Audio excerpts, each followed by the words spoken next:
Well, hello everyone. Thank you for coming tonight. My name is Tim O'Shea. I'm a student here at Case Western Reserve. Just want to first thank the organizations and individuals who helped contribute to this event. The Department of Political Science, University Media Board, SPARC Conversations, the Radical Student Union, and the Northeast Ohio Consortium for Middle East Studies, as well as the many individuals who contributed donations. So all of their support is really greatly appreciated. So the planning for this event started about 6 weeks ago, and it found its direction with the controversy surrounding Representative Ilhan Omar's comments on the Israel lobby.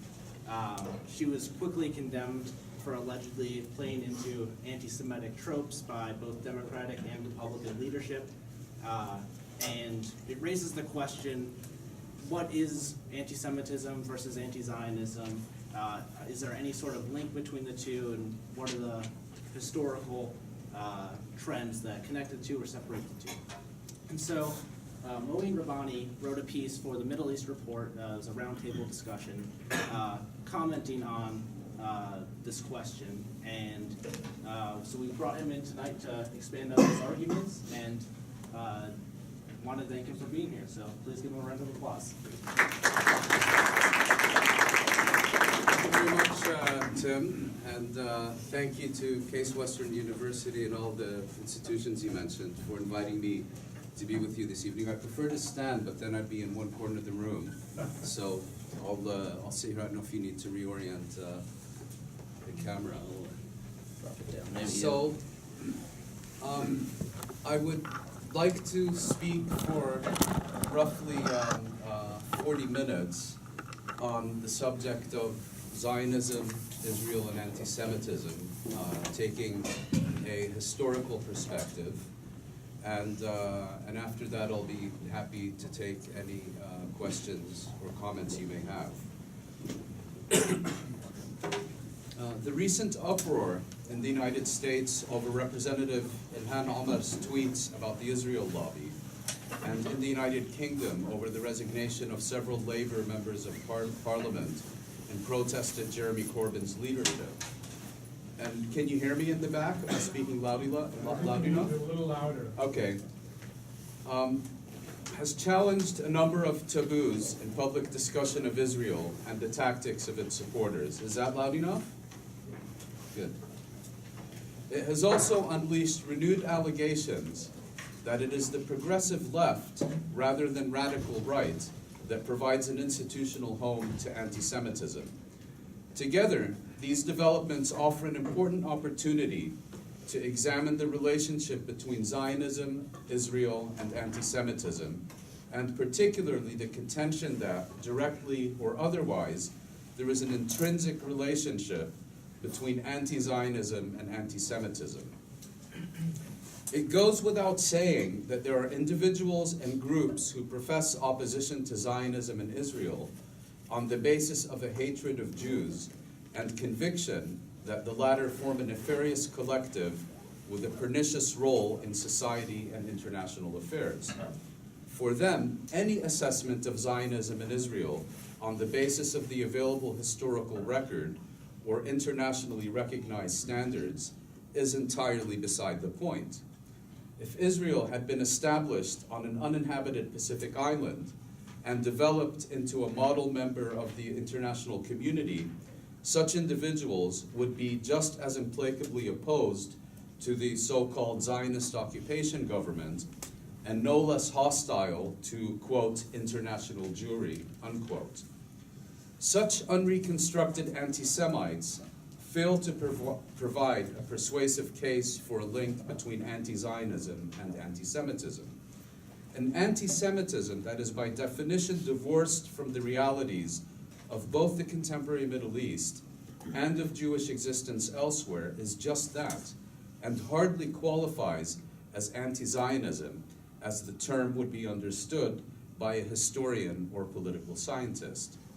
By way of analogy, a deep loathing of the Democratic People's Republic of Korea, Lao People's Democratic Republic, People's Republic of China, and Socialist Republic of Vietnam on account of an antipathy to all things Asian could hardly be classified as a form of anti-communism. An anti-Semite, in other words, is prejudiced or discriminates against Jews, all Jews, solely on the basis of their Jewish identity. It therefore follows that in the realm of serious discussion, anti-Zionism is not anti-Semitism. Rather, anti-Zionism constitutes a rejection of the ideology and political program of the Zionist movement and of the State of Israel this movement established.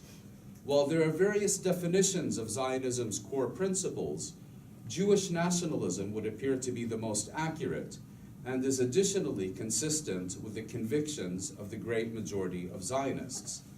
Essentially, Zionism posits that the Jews are not just a religious community, like Catholics, or ethnic minority, like the Roma, but primarily a nation, what used to be known as a race, and we today call a people, in its own right, no different than the English or Japanese.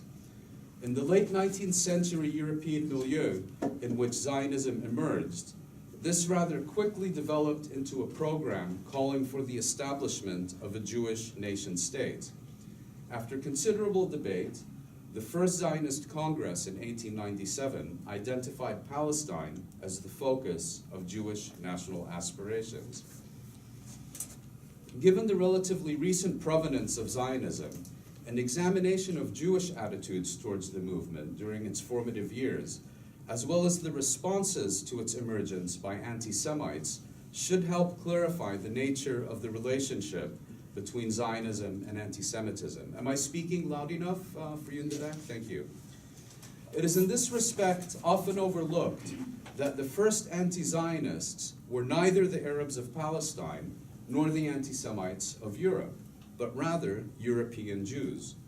Their motives typically had little, if anything, to do with the Palestinians or what became known as the Arab-Israeli conflict.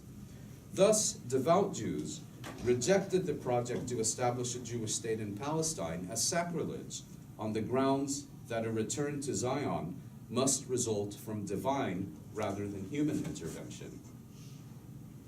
Simultaneously, a broader spectrum of European Jews rejected Zionism for more profane reasons.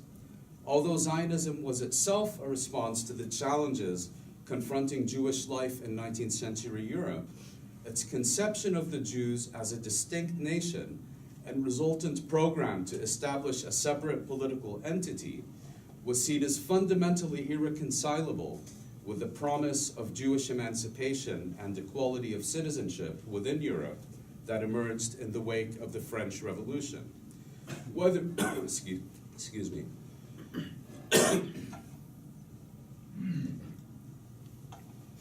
Whether they sought assimilation as individuals or integration as a community, such Jews rejected the Zionist view that they neither formed part of the societies in which they lived, nor belonged in Europe, and should therefore relocate to what they often termed a so-called super ghetto in Palestine.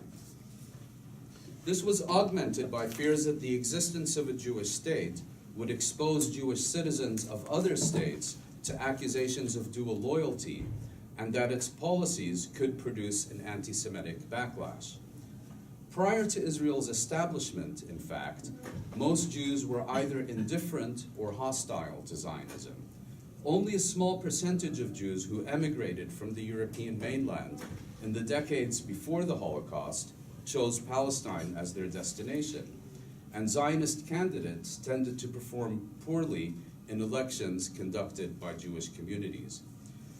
This is partially accounted for by the zeal with which the Zionist movement cultivated anti-Semites.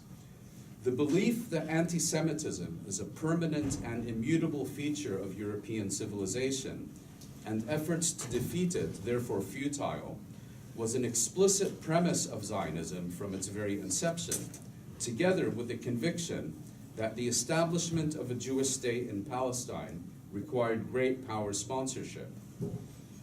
These two principles laid the basis for the efforts by Zionist leaders to seek the endorsement and support of powerful anti-Semites on the basis of a shared interest in mass Jewish emigration from Europe. Early Zionist history is in fact riddled with such initiatives, and finally bore fruit in 1917 when British Foreign Secretary Arthur James Balfour, who had been repeatedly denounced as an anti-Semite over many years, committed Great Britain to the establishment of a Jewish national home in Palestine. Balfour was, needless to say, acting on behalf of the British state rather than personal instinct, and was primarily motivated by British interests in the Middle East rather than fear of the so-called Jewish Bolshevik threat, though the latter did figure in his calculations. Nevertheless, the willingness of the Zionist movement to engage with anti-Semitic leaders who most advocates of Jewish emancipation argued should be shunned and opposed was by this point a well-established pattern. Interestingly, the most vociferous opponent of the Balfour Declaration was Edwin Samuel Montagu, at the time the only Jewish member of the British cabinet. His memorandum on the anti-Semitism of the present government, rejecting the Balfour Declaration, clearly lays out the liberal Jewish case against Zionism. As the title of the memorandum suggests, Montagu was less than impressed with the proposition that anti-Zionism is a form of anti-Semitism, and more inclined to the view that Zionism enabled and provided a Jewish refuge for anti-Semites. A more notorious example of cooperation is the 1933 Ha'avara, or transfer agreement, between the Zionist movement and Nazi Germany. In this case, the Third Reich entered into the agreement out of explicitly anti-Semitic motives, and additionally sought to undermine the anti-Nazi boycott led by Jewish organizations that Germany feared could compromise Germany's economic recovery. Yet it was the Zionist rather than National Socialist movement that initiated negotiations for what historian Reinhard Schulze has termed the first example of a Nazi program of organized Jewish relocation. The Zionist movement did so for the simple reason that it had already been promoting Jewish relocation from Europe to Palestine. After all, it's raison d'etre for decades. While by no means endorsing the Nazi campaign against Germany's Jews during the early 1930s, the Zionist leadership nevertheless saw in it an invaluable opportunity to enhance the human and financial resources available to the Yishuv, the Jewish settlement in Palestine. The Ha'avara Agreement is often presented as a desperate attempt to save Germany's Jews from impending annihilation. While it is indisputable that some 60,000 souls were transported to Palestine rather than Auschwitz-Birkenau on its account, it bears recollection that the agreement was concluded almost a full decade before the Holocaust, at a time when fear and foreboding about the coming extermination campaign was virtually non-existent. More to the point, there were no travel restrictions preventing German Jews from leaving for Palestine that required negotiation with Berlin. The Nazis, determined to make Germany Judenrein, were in fact doing everything within their power to encourage Jewish emigration, and would ban it only in 1941 as implementation of the final solution commenced. The primary reason German Jews remained in place during the 1930s were that many presumed Nazism would run its course before transforming Germany, or because they were unable to obtain entry permits to preferred destinations elsewhere in Europe and the United States. In substance, the Ha'avara Agreement was essentially an economic cooperation pact that primarily benefited the Yishuv and the Nazi government, and to a lesser extent, participating German Jews who could partially recoup the value of assets that would otherwise have been expropriated wholesale pursuant to Nazi emigration regulations. Opposition to this agreement was sufficiently intense, even within Zionist circles, that a chief negotiator of the agreement, Haim Arlusarov of the Jewish Agency's political department, was assassinated by a rival faction only days after the agreement was concluded. The available evidence consistently supports the conclusion that the Zionist leadership's engagement with Nazi Germany which included hosting Adolf Eichmann in Palestine in 1937, negotiating sordid deals with Eichmann at the height of the Holocaust, and formal proposals by more extreme elements in the Zionist movement for a treaty with the German Reich to expel British forces from Palestine during World War II, was motivated by raison d'etat rather than humanitarian sentiment. This is a distinction that was at the time clearly understood and no less clearly articulated by David Ben-Gurion in 1938 in the aftermath of Kristallnacht.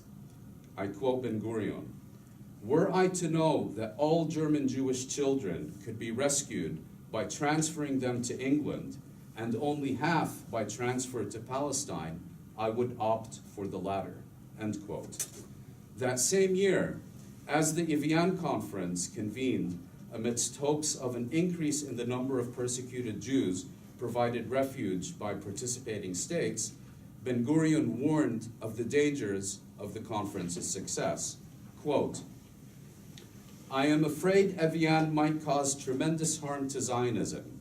Our main task is to reduce the harm, and the more we emphasize the terrible distress of the Jewish masses in Germany, Poland, and Romania, the more damage we shall cause," end quote. In this respect, one cannot but observe that, albeit for fundamentally different reasons, Zionism concurred with, and its leaders on occasion praised, the Nazi principle that Jews constituted a separate nation rather than an integral component of the German one.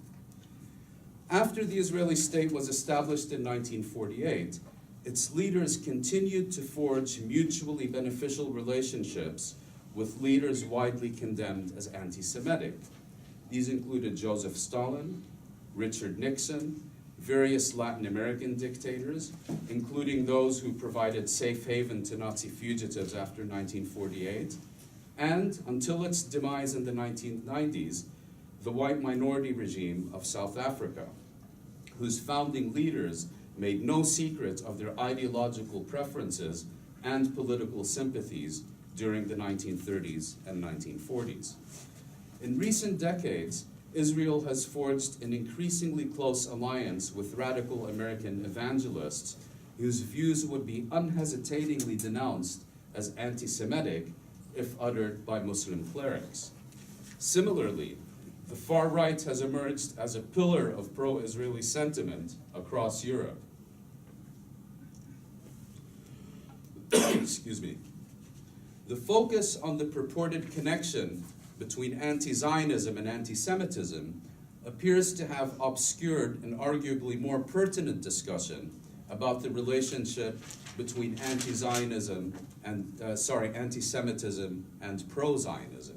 And I think the new right in Europe and in this country as well is a perfect example in which there is prejudice and incitement against Jews who are citizens of these countries, but at the same time effusive and uncritical support for Israel and the role it is playing in the so-called civilizational war in the Middle East. That the Zionist movement and later the State of Israel sought the cooperation of prominent anti-Semitic leaders, including those of Nazi Germany, is a matter of historical record, and statements to this effect, thus no more anti-Semitic or controversial than the observation that Jewish settlements in the occupied Palestinian territories constitute a grave breach of international law. But even were accusations of such collaboration false and made with malicious intent, they would hardly qualify as anti-Semitic. Unless such accusations or allegations are directed at Jews without distinction or intended to promote a general odium towards Jews, for example, in order to invoke spurious claims that World War II was a Zionist plot to further Jewish world domination, such claims would constitute nothing more than wartime propaganda to delegitimize a political adversary, an activity that states, movements, and individuals have routinely engaged in since the dawn of time. Such propaganda has, of course, often been racist in character. Yet allegations that Zionist leaders successfully sought the support of Nazi Germany in order to promote the establishment of a Jewish state in Palestine, even if demonstrably false, fall well below that threshold. It is similarly difficult to accept claims that comparisons of Zionism with apartheid or of Israel with Nazi Germany are anti-Semitic, quite apart from the fact that such similarities are increasingly being drawn by Israeli leaders, most recently in 2016 by Israeli Defense Forces Deputy Chief of Staff Yair Golan on Holocaust Remembrance Day of all days, and that those most intent on equating such parallels with anti-Semitism themselves routinely deploy them, including against rival Israeli politicians. There is no prejudice inherent in a claim that a particular state is governed by and violently implements a racist or fascist ideology, even if the claim is demonstrably false. This applies to Israel no less than it does to Iceland, India, Iran, or Ireland. Needless to say, those who believe Israel is as virtuous as Iceland, and that only an anti-Semite would insist Israel has a case to answer regarding its conduct toward the Palestinian people, can be counted on the fingers of an amputated hand. That Zionism defines itself as a national liberation movement that has achieved self-determination for the Jewish people, and that Israel's establishment has over the years been widely supported as an appropriate response to centuries of Jewish persecution culminating in the Holocaust, is in this context neither here nor there. The merit or otherwise of accusations of racism, and worse, is neither a function of a leadership's relationship to its claimed constituents, nor determined by a popularity contest, and can only be assessed on the basis of concrete evidence measured against internationally recognized criteria. Israel and its supporters additionally insist that it is particularly injurious to the Jewish state to be compared to a regime that sought to systematically annihilate the Jews and almost succeeded in doing so. But offending sensibilities, however vulgar and particularly if directed at a state, cannot be equated with promoting prejudice against an entire people. On firmer ground stands the view that gratuitous comparisons with the Nazis trivialize the unfathomable horrors inflicted by that regime. Yet, given the routine nature with which Israel and its supporters deploy such epithets against anyone who takes exception to Israel, its policies, or its actions, their protests lack even minimal credibility. It might in this respect also be noted that denouncing one's adversaries as Nazis, Hitler, or Gestapo has, as with KGB or Inquisition, become commonplace throughout the world in political, organizational, and sociocultural contexts. Israel is hardly the primary target in this respect. One, of course, can and should question the wisdom and propriety of such comparisons, but that is an entirely different matter.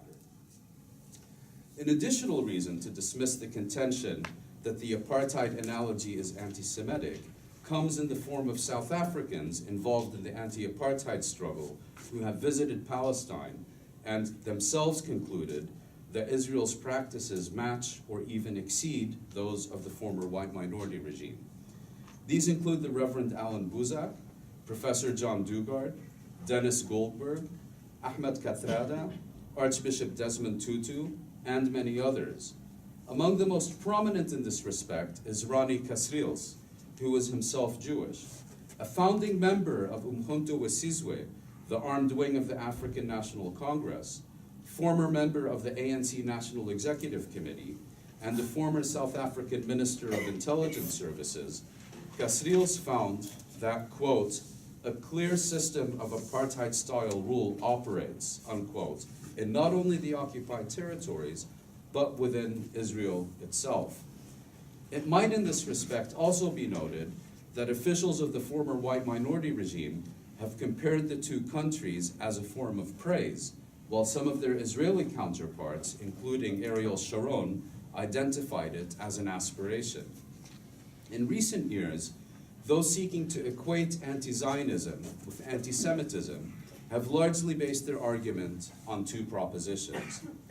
The first is that rejecting Zionism or the State of Israel, rather than criticizing specific Israeli policies, betrays anti-Semitic sentiment because Israel is the world's only Jewish state and such opposition is not extended to other states or similar settler colonial states such as Australia or Canada. The second proposition invoked is that criticism or activism against Israeli policies is so disproportionate compared to criticism of other states guilty of more egregious conduct that it betrays what is at best an unhealthy obsession with Jews. If we, for the sake of argument, accept the substance of these criticisms, those who focus on Israel yet avert their gaze from other conflicts essentially stand accused of selective morality and hypocrisy, those oleaginous commodities that have greased the wheels of international affairs since classical antiquity. In other words, nothing new here.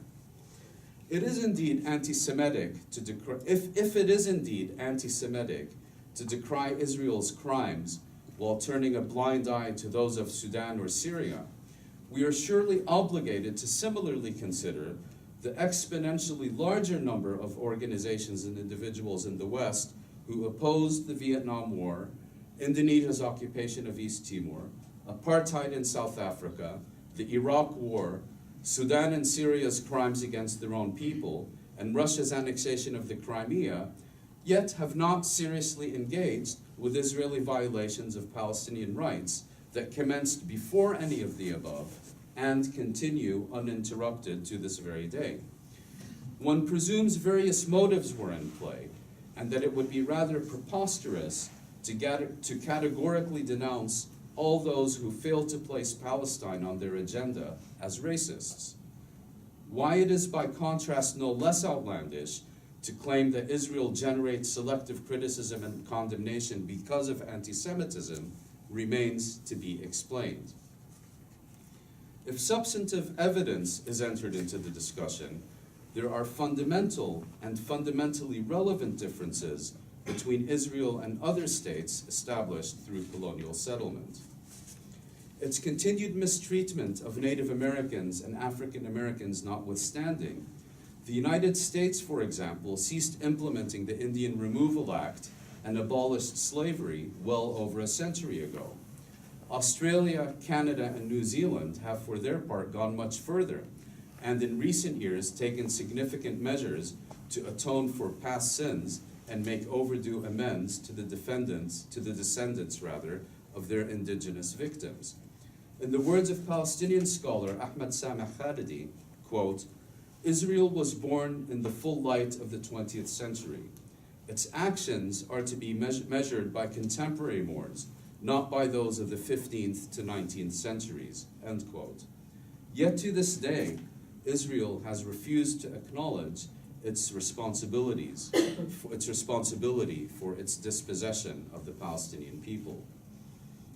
In this respect, there are two instructive examples of settler colonial states that sought to defy the so-called contemporary mores of the late 20th century. South Africa, which in the 1990s was transformed beyond recognition with the abolition of apartheid and removal of its white minority regime, and Rhodesia, which no longer exists. South Africa was in fact expelled from the United Nations General Assembly in 1974 and only readmitted after completing its democratic transition in 1994. For its part, Rhodesia was never admitted to the world body. In 1968, United Nations Security Council Resolution 253 unanimously, 15-0, denounced the latter's, quote, illegal regime, unquote, and applied comprehensive economic sanctions against it.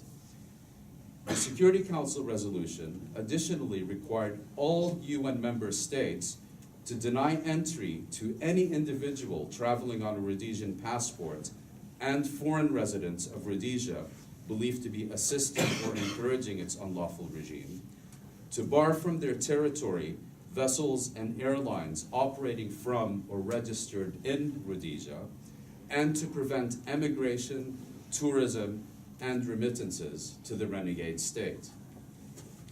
Questioning a state's legitimacy and calling for its dissolution, something that was also commonplace in the case of the USSR, the Republic of Vietnam, South Vietnam, and both Chinese republics, to name but a few, is thus a phenomenon hardly unique to Israel, and a passing familiarity with its history and continuing policies towards the Palestinian people should be sufficient to demonstrate that the charge sheet against Israel is politically indistinguishable from those once presented to South Africa and Rhodesia.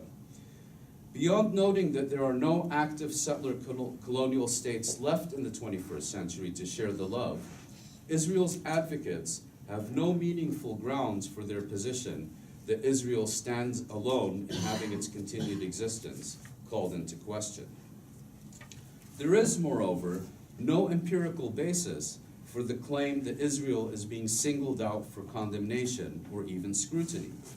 The United Nations Security Council, for example, ceased explicit condemnation of Israeli settlement practices in the occupied territories and its periodic military assaults on the Palestinians decades ago, while the UN General Assembly in 1991 revoked Resolution 3379 of 1974, which identified Zionism as a form of racism and racial discrimination. Where Israeli practices are placed on the agenda of various UN agencies, there is no evidence such practices fall outside the remit of such agencies, or that the latter generally refuse to consider similar cases from other conflicts. More to the point, the net consequences of such reviews are in sharp contrast to those, for example, that were applied in Iraq, Iran, Libya, or Serbia, or for that matter, South Africa and Rhodesia. The net consequences to Israel are simply non-existent. That the UN additionally maintains several specialized agencies and departments dealing with Palestinian rights and refugees primarily reflects the historical origins of the Palestine question. Unlike other UN member states, Israel was established pursuant to a United Nations resolution, and the world body thus bears and has accepted a special responsibility for the consequences and resolution of the resulting conflict. Apart from being the first major crisis to confront the UN after it was established, the Palestine question remains, by definition, the international question par excellence. An examination of other sectors routinely accused of singling out Israel for criticism produces virtually identical conclusions. If, for example, one examines the actual publication records of human rights organizations like Amnesty International and Human Rights Watch, rather than the claims made about them, the attention they devote to Israel is hardly disproportional, and more often than not, their language and assessments are considerably more cautious and balanced than those applied to similar human rights violations elsewhere, particularly surrounding Arab states. Nor is there compelling evidence of a mainstream media bias against Israel. Available scholarship has, if anything, demonstrated the opposite. It is, of course, true that the West Bank garners significantly more column inches than the Western Sahara, but it requires only momentary exposure to the suggestion that anti-Semitism is the main reason Western news consumers have for decades shown a greater interest in items relating to Israel than to Morocco to recognize its patent absurdity. The above notwithstanding, it remains worth exploring the question of whether it is at some level anti-Semitic for individuals and organizations to focus their political energies, perhaps even exclusively so, on the Israeli-Palestinian conflict, or to be more precise, on the plight of the Palestinian people, since Israel and its advocates have yet to object to those who devote themselves full-time to promoting Israeli interests. one can think of numerous perfectly justifiable motivations for doing so. In the case of Palestinians, insisting they give due consideration to the plight of the Rohingya is a position akin to demanding that residents of Hodeidah in Yemen focus their energies on relieving the blockade of the Gaza Strip. It should similarly come as no surprise that a growing number of Jewish organizations and individuals feel a greater compulsion to disassociate themselves from a state that claims to act in their name, on their behalf, and for their collective benefit than to set things right in Darfur. Christians who take a special interest in peace and justice in the Holy Land, or the preservation of their faith's oldest community, are also rather difficult to dismiss as acting out of hatred. Arabs and Muslims, for their part, have a variety of historical, political, and religious motivations for feeling a special affinity with Palestine and its people. And given that Palestine remains the only Western colonial venture that continues to deny the indigenous population either national self-determination or legal equality, it should come as little surprise that its cause has enjoyed iconic status throughout Africa, Asia, and Latin America. In each of these cases, it is the reality rather than identity of the colonial state that generates opposition to its policies.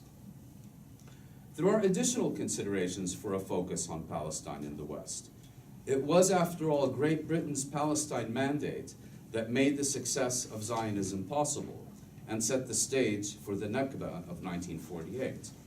Those of its citizens who believe London bears a special responsibility to end Palestinian suffering are therefore guilty of nothing more than putting conscience into practice. The same can be said for Americans ashamed that their government is so deeply implicated in Israeli policy toward the Palestinians. Seen from this perspective, it would appear more appropriate to question the motives of those preoccupied with China's role in Tibet. More generally, Israel was established by the West in part on account of European anti-Semitism, and sustained by it in part as atonement for the Holocaust. The proposition that the West paid for its crimes against the Jews in Palestinian currency, and therefore has an obligation to promote rather than obstruct justice for the victims of its victims, seems eminently reasonable and can hardly be equated with anti-Semitism. Yet, too often, and in too many ways, it is. There are, to be sure, genuine anti-Semites among those who advocate for Palestinian rights. Some are drawn to such advocacy on account of their antipathy towards Jews, though it appears that most, as Montaigu feared a century ago, develop such views over time because of an inability or refusal to distinguish between Zionists, Israelis, and Jews. The presence of even one anti-Semite in a movement for equality and self-determination is one too many. And given that Israel defines itself as a Jewish state representing all Jews, it seems reasonable to assume that there is a greater proportion of anti-Semites in the ranks of Palestinian advocacy than among those advocating or agitating for an end to military rule in Egypt. This notwithstanding, advocates for Palestinian rights, particularly on the left, have, for reasons of principle as well as political expediency, been extraordinarily sensitive on this issue, in word and deed, for decades. The suggestion that Palestinian advocacy serves as a magnet for anti-Semites or a gateway to anti-Semitism simply has no evidentiary basis. Given that anti-Semitism is for historical reasons widely perceived as a uniquely malignant form of prejudice, Israel and its supporters have an obvious interest in conflating opposition to the Jewish state with opposition to Jews. As expressed by former Israeli Foreign Minister Abba Eban, quote, "One of the chief tasks of any dialogue with the Gentile world is to prove that the distinction between anti-Semitism and anti-Zionism is not a distinction at all," end quote.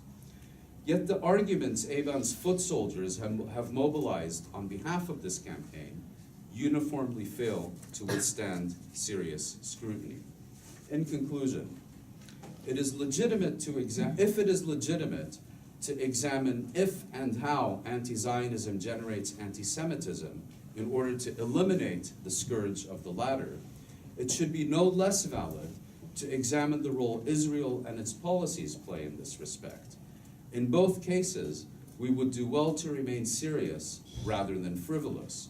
A Palestinian refugee who refers to the Jews the way an African peasant might refer to les Blancs, a poorly formulated sentence in an interview, or inept tweet from someone with an extensive record subject to examination may be counted among such distractions. There are compelling reasons in 2019 to focus discussion of Israel upon its policies towards the occupied territories, the Palestinian refugee question, and the status of its Palestinian citizens, rather than the nature of Zionism and continued existence of the Israeli state. There are even more persuasive reasons for politicians in the West advocating for Palestinian self-determination to focus on such issues rather than the activities of the Zionist movement in the 1890s and 1930s, particularly when addressing media and constituencies as ignorant of history as they are primed for character assassination. But these are political, strategic, and tactical choices. Anti-Semitism has nothing to do with them. Thank you very much.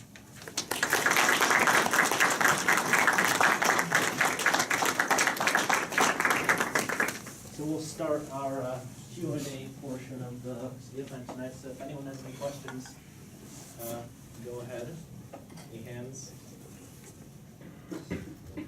Well, no questions, great. All right. Well, I guess I can start things off. Oh, unless there was a question? Have a question. Where? I talked to them. Oh, over there. Yep. Do you have any predictions of like what will happen with the conflict in the next 50 years? The next 50 years? 50 to 100. I don't even know what's going to happen next year. I think if you look at the Israeli political spectrum, there's been a significant shift in recent decades. I would argue that until roughly the first decade of this century, between 1967 and the first decade of the century, the primary division within the Israeli political spectrum was between those who favored some form of territorial compromise regarding the occupied territories, whether it's some kind of condominium arrangement with Jordan, an arrangement with the Palestinians, or whatever, as a way to resolve the question of Palestine on their terms. That was on the one hand. And on the other, those who favored an indefinite perpetuation of the status quo as the best way to guarantee Israel's interest in the occupied territories, the agenda that is often referred to as creeping annexation. I think if you look at the Israeli spectrum today, and during that period, it was those who promoted the perpetuation of the status quo who consistently won the contest. What you see now is that there's a rather different division in the Israeli political spectrum. On the one hand, you have those who promote an indefinite perpetuation of the status quo, but against them now are not people advocating territorial compromise, but rather outright annexation of either all or most or parts of the West Bank. And that's a constituency that I think within Israel is becoming increasingly powerful. And among the main reasons for its growing power are the perception that the United States, particularly under the present administration, is prepared to accept virtually anything the Israeli government does in its dealings with the Palestinians. So there is a sense of we need to do it now or the golden opportunity may pass. It has to do with the disintegration of the Palestinian national movement, and it has to do with the broader disarray in the Arab world. At the same time, there is also, I think, a rather increasingly different understanding of what a two-state settlement means. In the past, a two-state settlement was understood as Israel withdrawing to the 1967 boundaries, perhaps with minor and reciprocal land swaps, and the resolution of the Palestine refugee question. Today, to the extent that there is still engagement with the two-state settlement, it's being presented as something quite different. A Palestinian entity based in the Gaza Strip, perhaps with autonomous outposts in the main population centers of the West Bank, and an Israeli state incorporating much of the West Bank under Israeli sovereignty. Those are kind of the paradigms that are becoming increasingly prominent. To what extent they will or can actually be implemented, and if there are attempts to implement them, how much opposition and resistance will they meet, and with which level of effectiveness is, I think, an extremely difficult prediction to make at this point. I think the only certainty one can say is that neither of those options respond to even the minimum needs of any legitimate Palestinian leader or national movement or Palestinian people in the Arab states as a whole, and therefore any such resolution, if it is indeed imposed, is likely to prove temporary rather than durable. We'll start in the back and then move forward. Yeah, thanks for, I think there are two issues that are very, entangled and, in many parts purposefully so. So, thank you for starting to unravel that. I was thinking, one recent example, you're showing how it can overlap is in the wake or immediately following the massacre in Pittsburgh, in the community where the president arrived and people in the Jewish community refused to meet with him except for the rabbi who wanted to sort of ease tensions, and the only people that met with him were two Israeli officials. So in that case, the Jewish community wouldn't meet with him because they accused him of inciting the anti-Semitic rhetoric, yet the Israeli officials are the ones who welcome him. So it really shows how they sort of promote that synergism. And if I can interrupt you, it reflects what Samuel Montaigu was arguing in 1917, that Zionism could also serve as a Jewish refuge for anti-Semitism. As you point out, the leaders of the Pittsburgh Jewish community refused to attend. The rabbi went out of obligation, but it was then the Israeli ambassador who was there to receive him. You had a question as well? I actually wanted to ask about the Sephardi Jews, the Mizrahi Jews, because it's always sort of, you think historically it was a European, colonial national movement, yet now it's majority Arab Jews. So I just wonder, how you see that fitting into, consideration. It's not a subject on which I'm particularly knowledgeable, but if you kind of go back through the history of the Zionist movement, you'll see that there was actually fairly little interest in promoting emigration from Jewish communities in the Arab world to Palestine and then later Israel. What, of course, dramatically altered the equation was the Holocaust, because after 1945, Europe simply was not in a position to supply sufficient immigrants for the Zionist project. American Jews showed scant interest in contributing, while Jewish communities in the Soviet Union and so on were largely barred from emigration. And it was in that context that Israel began promoting the emigration of Jews from the Arab world to Palestine and later Israel. It really began to take off actually after 1948 and the establishment of the Israeli state. And by their own testimony, they were often perceived and treated and dealt with as second-class citizens. And the Labor Party, which controlled Israel from its foundation until the late 1970s, was very much seen as kind of a Ashkenazi elite party. You look at the army command, the business elites, and so on. It was very heavily Ashkenazi. And there was this real perceived sense of discrimination and grievance.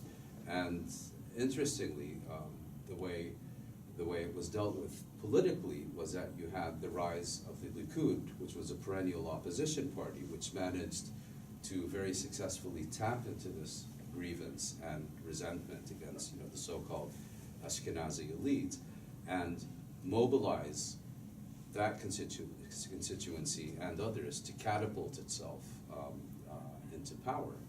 And that's all kind of changed now because the Labor Party effectively no longer exists. But you read, for example, in the Israeli press, there's now been this whole discussion of, I don't know the number, whether it's dozens or hundreds or more, of Yemeni babies who were reported as having died to their parents, but were then basically put up for adoption with Ashkenazi families, somewhat similar to things you would have heard about in Australia or Argentina or elsewhere. And the state, did see these people first and foremost, not so much as Jews, but as Arabs who came from this, polluted culture and civilization and needed to be properly assimilated.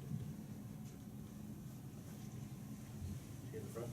I apologize. I would just really appreciate if first of all, before I ask my question, I would appreciate if the story about Pittsburgh were left out of the conversation today. I live across the street from Tree of Life, and there's many, many things about that event that are misrepresented and are misunderstood by most people. The dynamics of what happened in Pittsburgh are very poorly represented in most of what everyone has read, so I just appreciate if it wasn't brought up today. As far as my question, so as you've shown us today, ideologically and historically, it's easy to separate anti-Zionism and anti-Semitism. And you've also told us, as you said today, there are actors in the anti-Zionistic movement who have anti-Semitic tendencies.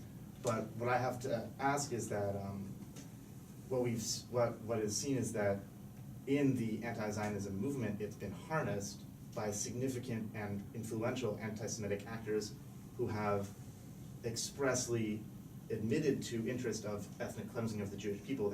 They've appropriated the anti-Zionism agenda as a method towards that end. So my question is, how do we separate those two realistically on the ground in criticizing Israel realistically without benefiting the people who are genuinely anti-Semitic? So, well, before I answer your question, when I'm done, I'd be very interested if you cared to briefly explain what you think are the main misperceptions. There's quite a few. Well, anyway, we'll get to that later, but if I understand your question correctly, you're asking how can the anti-Zionist movement basically immunize itself against anti-Semitism? Or in practice, on the ground, if you wish to criticize Israel and Israel's government's practices, how do you do so while separating yourself from the conflation, basically, and from the people? From the conflation of Israel with Jews? No, from the section of the criticism of Israel that has genuinely anti-Semitic interests? Well, I think, to my mind, there's only one way of doing that, which is vigilance and repudiation. I mean, I think when you have individuals or groups who, let me put it this way, there's two categories here. There's individuals or groups who are acting out of clearly anti-Semitic motives, and for them, the anti-Zionist movement is, seeking to infiltrate, if you will, the anti-Zionist movement, out of motivated clearly by their anti-Semitism. Those people are kind of easy to spot, if you will. I have to say that group seems to be diminishing quite substantially. If you go back to the 50s, the 60s, 70s, there were quite a lot of them, but what you've had particularly since 9/11 is that these people who used to be anti-Semitic and anti-Zionist have, in a way, retained their anti-Semitism, but have become increasingly sympathetic to Zionism because when it comes to international affairs, their priority seems to have shifted to Islamophobia. And so, you hate the Jews at home, but you love Israel abroad. The other issue is, I think, you need to have constant vigilance and repudiation. And as I tried to explain, this is for reasons of both principle and political expediency. It is morally wrong and politically stupid. And on that basis, I think no tolerance should be shown for people within the Palestinian Solidarity Movement who either express or openly advocate or whatever clearly anti-Semitic sentiments. And it's in the interest of the Palestinian Solidarity Movement itself to consistently make this distinction. Was that the question you had asked? It was, and I really appreciate your answer. But I guess if I'm able to Please. respond to the answer, in the recent cases, I guess, with Representative Omar, just because it's an example that everyone is familiar with, or should be, what we saw is there was instant and unforgiving repudiation, but there was also, it wasn't, unanimous. There were people who continued to defend the anti-Semitic statements. Well, but in her case, I mean, from what I've seen, I think it's a stretch to denounce her statements as having been anti-Semitic. Because if you read what she actually said, she wasn't referring to Jews without distinction. She was referring to members of Congress.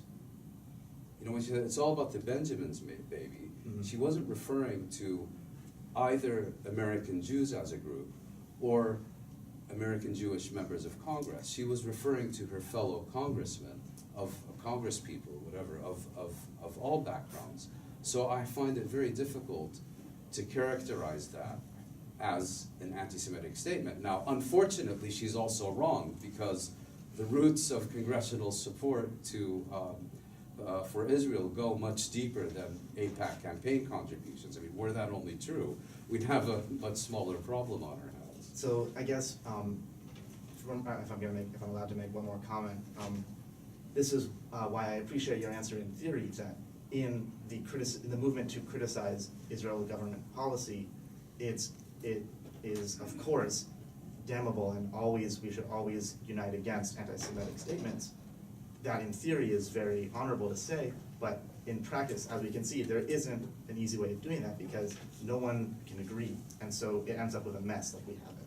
Well, let's look at it differently, okay? Suppose she or someone else comes up tomorrow and says, yeah, the reason that the U.S. Congress, consistently votes for Israel and increases foreign aid, etc., it's because the Jews control the media, and the Jews control campaign contributions, Jews control this and Jews control that. There, I think, you have an unanswerable case that this person needs to be confronted and denounced and repudiated and all the rest of it. Okay, but when someone says that the reason that the U.S. Congress, the U.S. Congress members consistently vote for Israel is because of the power and influence of AIPAC and campaign contributions. I don't see where. I mean, I can understand the sensitivities. You can see where I'm coming from, though, that Yes. in the borderline cases, it becomes very difficult, and people with differing opinions about what is or isn't anti-Semitism makes Well, then we what should have you've then we asked should for have a difficult. discussion about that. And there's a very interesting article in the Washington Post yesterday, where there was apparently a meeting of, if I'm not mistaken, freshman Congress people. I believe only Democrats. I don't think Republicans were involved. And these meetings were attended mainly by Jewish and Muslim freshman members of Congress, if I read the account correctly. And they started having a dialogue about, not only anti-Semitism, but prejudice and bigotry and so on. And at one point, one of the Jewish freshman congressmen says, yeah, but we're ignoring the elephant in the room, referring to Omar's statements. And then he says, and I think I'm quoting literally from the Post article, I would be a lot more comfortable if she would acknowledge Israel's right to exist and Israel's right to defend itself. Okay, so that to me is saying, like, okay, it doesn't matter what you think about Jews, just make sure you support Israel. And that's the kind of barking up the wrong tree approach. Now, I understand, okay, that a lot of American Jews felt offended by Omar's statement. I think that's partially based on a misunderstanding of what she said, and I think it's other part of it is perhaps that she could have expressed herself much more carefully so that there was absolutely no misunderstanding that she was in any way trying to promote, these familiar Jewish tropes. But again, if you look at what she actually said, would I have expressed myself that way? Probably not. But does that mean that I find that she can be legitimately accused of engaging in anti-Semitic polemics? I don't think so. But nevertheless, I think precisely because you raise this issue of these, first of all, there's sentiment exists, and there is, people would make the argument, yeah, okay, it may not be anti-Semitism, but it's pushing too far in that direction. Well, that's something on which I think dialogue and discussion and debate is very constructive and useful, particularly to make the case, I think, to all sides of the debate, what the difference is between anti-Zionism and anti-Semitism. Take some other hands here. How about in the back there? Yeah,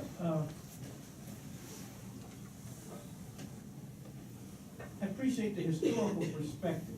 Mm-hmm. I'm enlightened now. Well, But thank I'm you. also concerned, Yeah. not about what you said because it's accurate, okay? But I'm gonna have to agree that Rhodesia, South Africa, apartheid, Israel is doing similar things. And it must be stopped.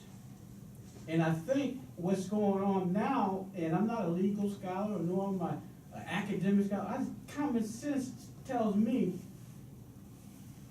it doesn't make any sense. Why the occupation?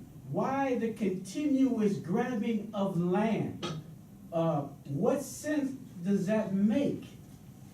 What's the point? I'm trying to keep it real simple. What's the point in not observing the rights of people who were there before you got there, in the name of, I assume, the evangelical premise that the Bible says, and God agrees with this, that it should be done. I don't get that part of it. And I'm not a biblical scholar. Well, you don't need to be, because the Zionist movement was actually, from its formation until, I would argue, well into the mid-20th century, a very secular movement. It was essentially, as I tried to explain, for me, the best summary of what Zionism is a two-word phrase: Jewish nationalism. Now, why did they choose Palestine and reject offers of Libya, Uganda, and Argentina, and so on? Well, you know, there are obvious reasons.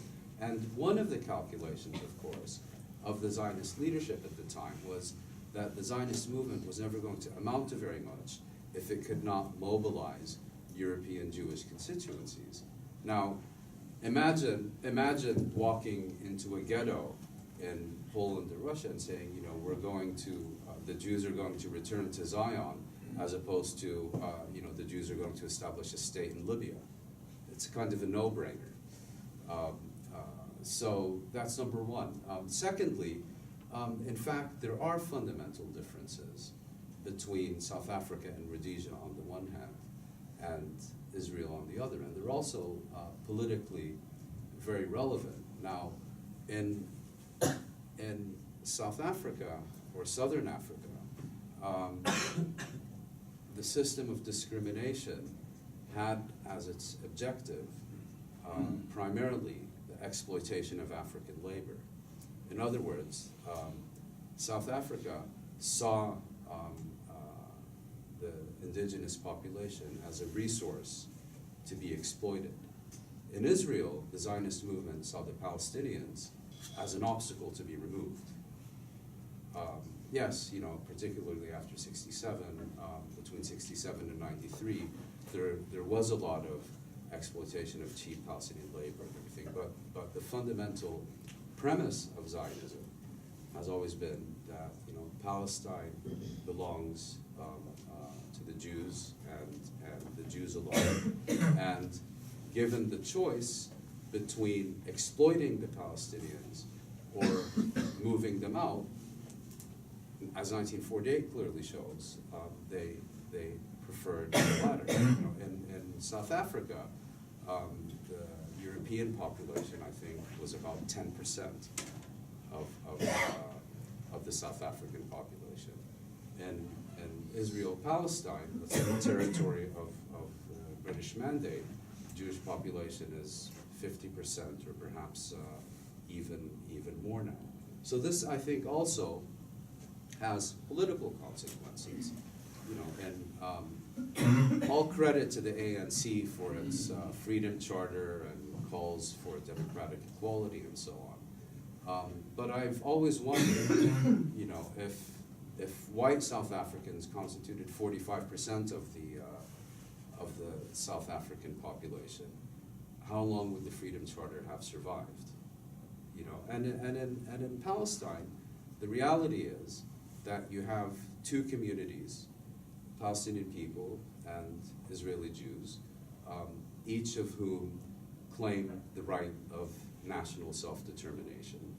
And I think Palestinians have historically preferred to live in an Arab national state rather than you know, on a similar democratic basis as today's South Africa. So I think that essentially leaves only two realistic resolutions of the conflict, either a two-state settlement or a binational state in which you have not only individual equality, but also communal equality. Josh, Thank you so much. My question is, it seems like there's a bit of a double standard with the accusation of anti-Semitism, because there are a lot of Congress people that actually do anti-Semitic things.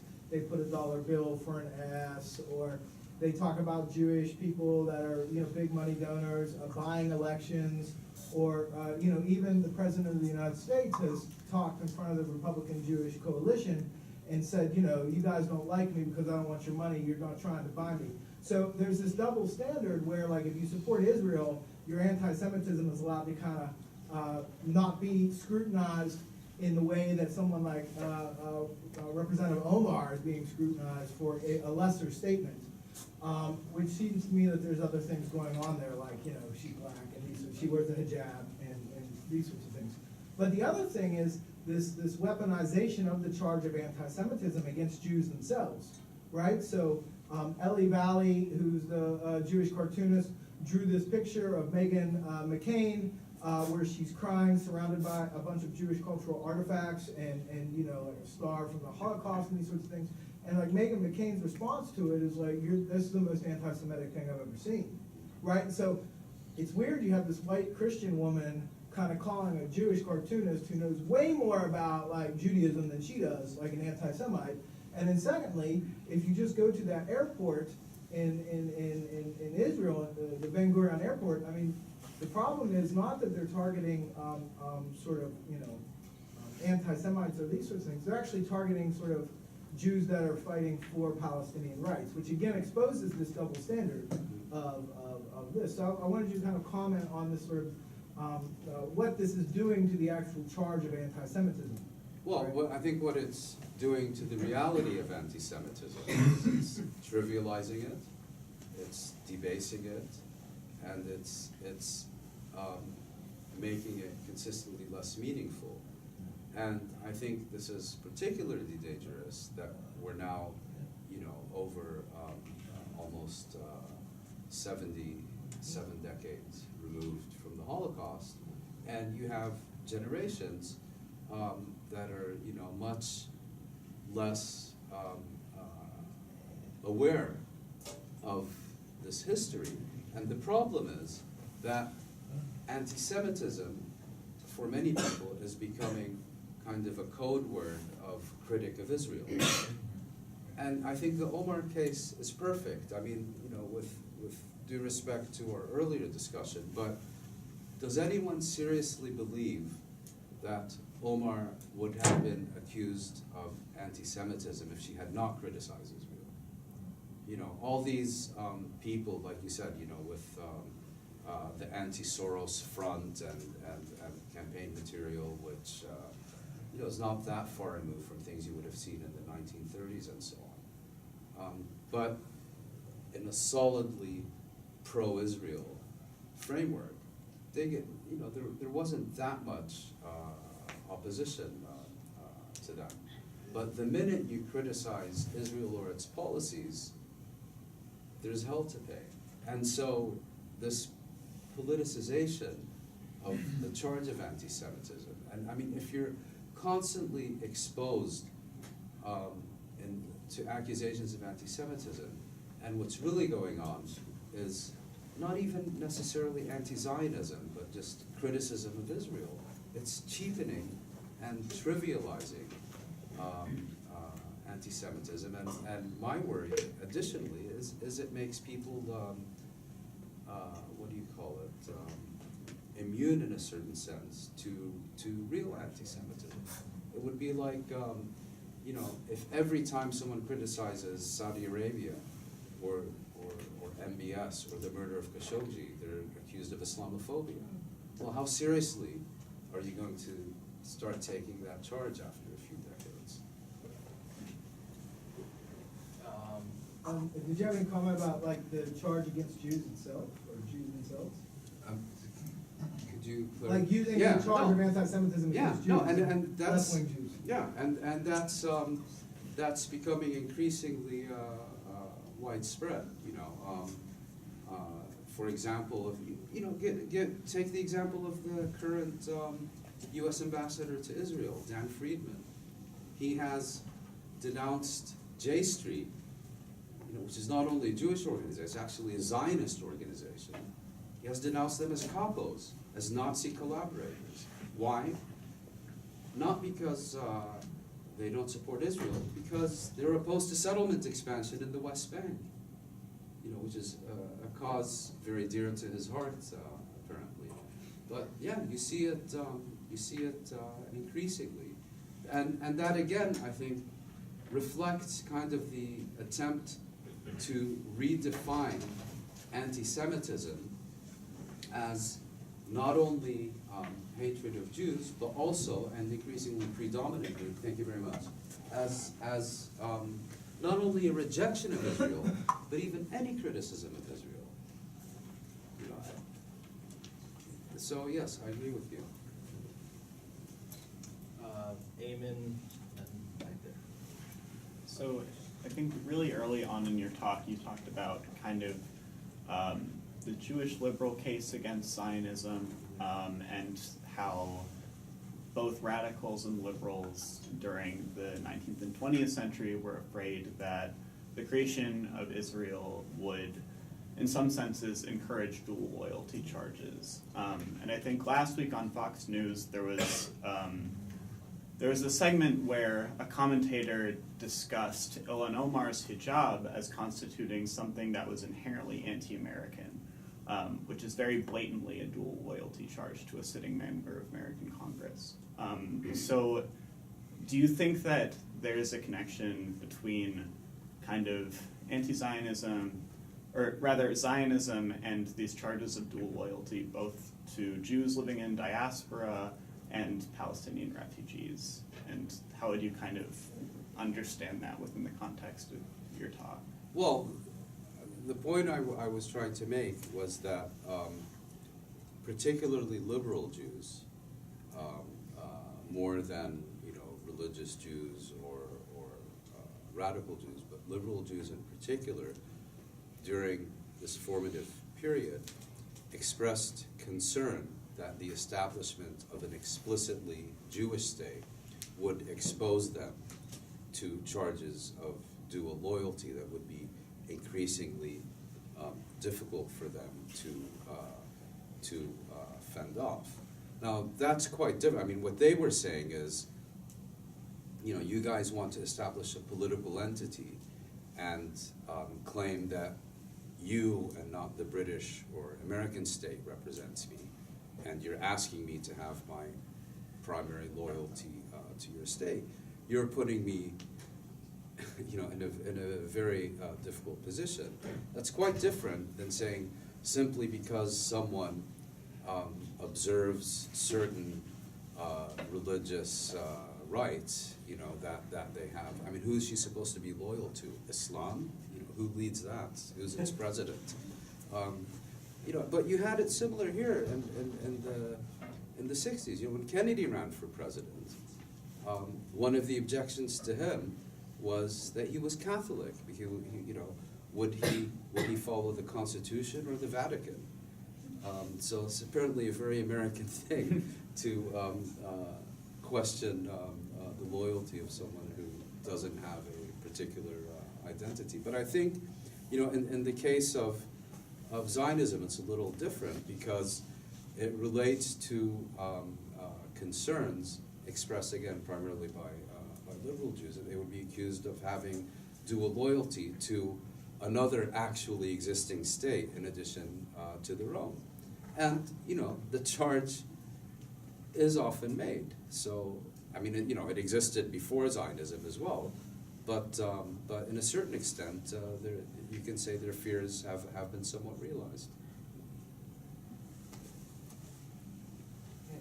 Do you know why the Israeli Knesset hasn't recognized the Armenian genocide a century ago, whereas the German army was deeply involved in with the Turkish government a couple of decades before the Holocaust? Well, the answer is very simple, which is that Turkey, not only a major Middle Eastern Muslim state, but also existing just on the periphery of the Arab world, recognized Israel quite early on and maintained diplomatic relations with it. And in fact, Turkish-Israeli relations flourished for many decades before they began to sour recently. And the Israelis, I think, made a very cynical calculation that they could not afford to alienate Turkey by recognizing the Armenian genocide. And actually, you know, AIPAC used to lobby heavily in Congress here against American recognition of the Armenian genocide. I mean, there were a number of other reasons why it wasn't recognized. But you know, one way that the Israel lobby works is it also tries to sell itself as being somehow, you know, having unique influence within the U.S. political system. And the Israel lobby itself plays upon and takes advantage of these anti-Semitic tropes. Now, is it possible that AIPAC played an important role in the U.S. Congress's consistent refusal to recognize the Armenian genocide? Sure. I don't know enough about it, but who knows? Maybe if AIPAC didn't exist, the U.S. also wouldn't have recognized the Armenian genocide. But it helps if you're Israel to be able to say, well, you know, our lobby in Washington opposes this, and it's because of us that it hasn't happened. So, and you see, and you know, you read through some of these memoirs, and you see Israeli politicians continually seeking to take advantage of real or assumed anti-Semitic stereotypes of their interlocutors. Members of the Knesset have brought it up several times, but they have never passed it. No, and most importantly, whenever resolutions are presented in the Knesset to recognize the Armenian genocide, the government lobbies very heavily against it and wins. All right, back there. This is not exactly on today's topic, but it's certainly tangential, and I'd be interested in hearing your thoughts. I'm having a lot of trouble understanding why the Southern Poverty Law Center, which tracks and monitors hate groups, has fired their founder, Lawrence Dietz. I mean, is it because he was refusing to retire due to his age? Are they having trouble figuring out what the mission should be going forward? Or are they having trouble figuring out how to proceed in today's reality? I haven't the slightest idea. I only saw that he was fired, and there were references to unspecified forms of misconduct. I suspect it has something to do with his personal conduct, but I know absolutely nothing about the reasons for his firings, and therefore I think it's probably best not to speculate either. But I'm you know, I only saw the headline. You probably know more about it than I do. Building on this gentleman's comments about the establishment of Israel and like the support of the far right in the U.S. who thinks that the reestablishment of Israel will bring the coming of Jesus and the end of times and things like that, and that is a portion of the base that supports Trump. Yes, but if I may just interrupt you, that's not the far right. That's kind of the evangelical movement. Yeah. I think there's a distinction between them. There is? Oh, if you could just... Well, when I think of far right, I tend to think more of like, you know, neo-Nazi or, you know, radical, like more secular types rather, you know, rather than these religious movements as such. I mean, I think the far right, you know, congregates around the burning cross, not in a church. But, sorry, I interrupted you. No, that's okay. But there is that component, wherever you want to put them on that spectrum, but that does support Israel because of that coming of Jesus. Yes. And, I mean, there is that part of it. So even if the Zionists established it on political grounds, there is Sure. that religious support that comes from Christianity, a certain portion of it, which is waiting for the coming of Jesus, and maybe that's why they're less interested in Gaza and more interested in the West Bank, because there are certain things there that Yes, and are, and the irony is, if you look at the basis of U.S. support for Israel, I mean, you know, the Jewish community used to be central to American support for Israel. Not anymore. You know, the U.S. Jewish community tends pretty clearly towards the liberal end of the spectrum, and for whatever reason, and particularly among younger generations, are finding it increasingly difficult to maintain both their liberal positions within this country and combine that with a support for Israel, particularly, not only in its dealings with Palestinians, but also in, for example, its increasingly orthodox position on questions of Jewish identity.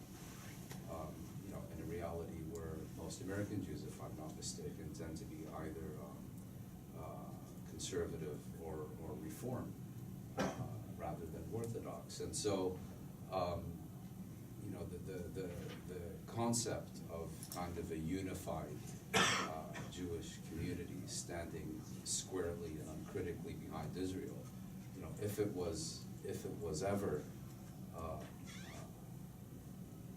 if it ever had a relationship to reality, that kind of started in the aftermath of the 1967 war and probably began to disintegrate in the late 80s, early 90s. And today, when you talk about the bedrock of U.S. support for Israel, you're talking, I think, primarily about the evangelical Christian community. And what you're talking about, you know, these,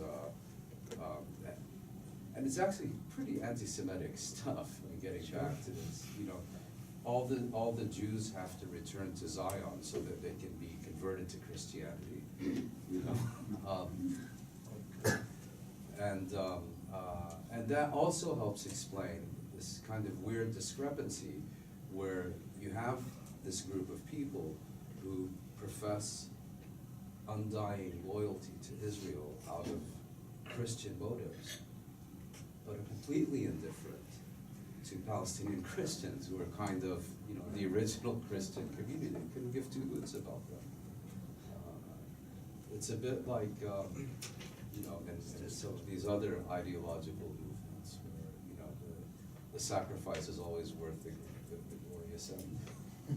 I just wanted to comment on that. I mean, I see so many of these kind of back and forth things where you feel there's kind of racism against Palestinians and they're made to be like the other, and they're fearful of what might happen if the Palestinians were, you know, I mean, the propaganda always makes the Israelis frightened of the Palestinians and, you know, any kind of interaction with them.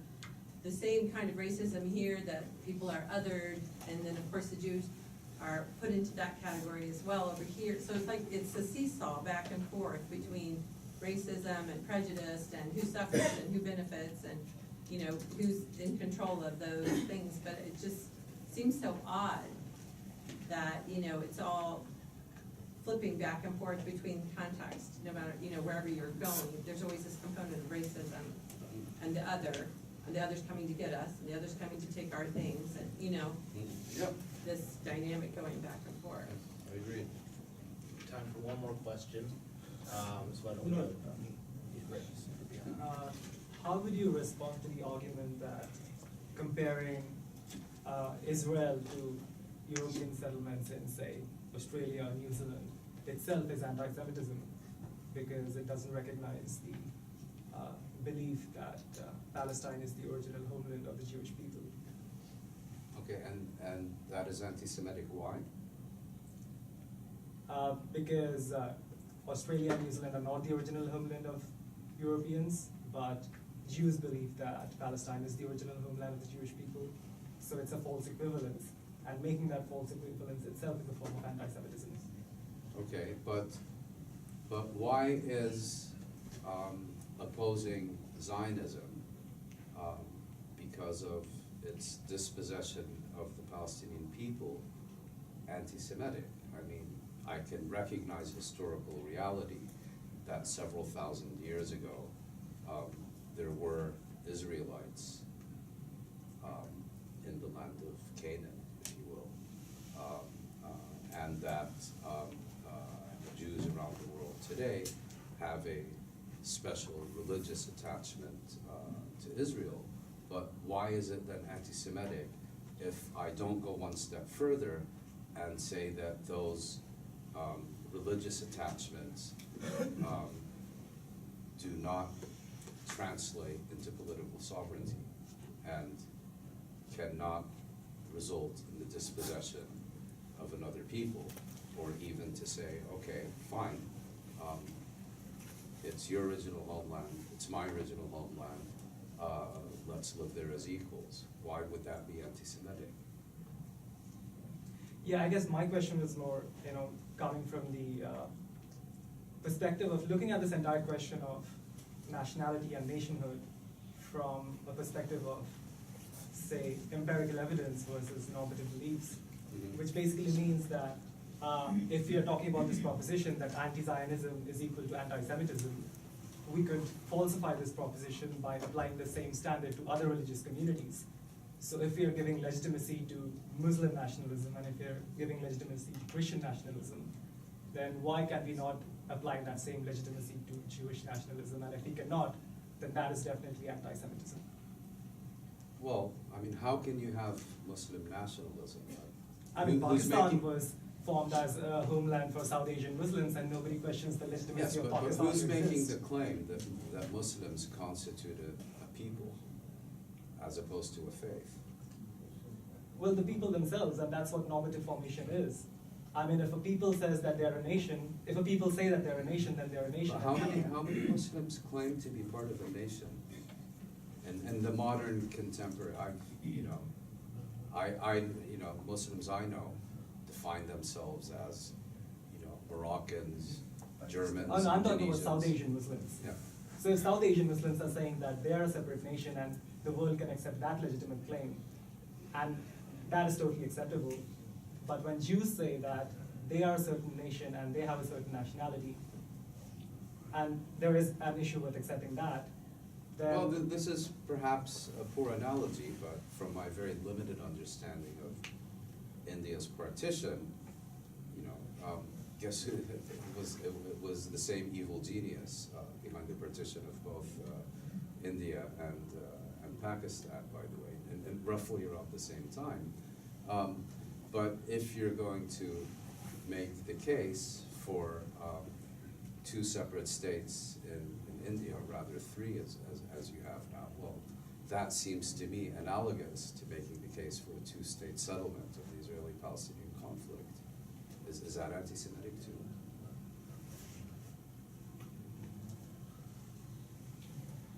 All right, I guess. Were you asking me? Yeah. I don't know.